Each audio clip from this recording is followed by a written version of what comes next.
Hey guys, it's me, Sabrina from Online Help Guide, and today I'm going to walk you through how to do it on TikTok. It's pretty simple and quick, so let's jump in. I'm on TikTok right now. Now, select the video that you would like to do it on. Once you found the video, tap on the share icon. There you can find Do It option. Tap on it.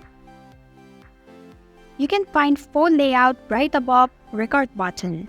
Select the layout that you prefer and then start recording the video. Once you're done, tap on the tick icon. And this is how you can do it on TikTok.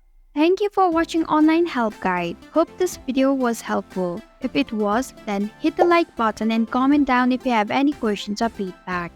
Also, if you are new to our channel, subscribe and hit the bell icon so you don't miss our upcoming videos.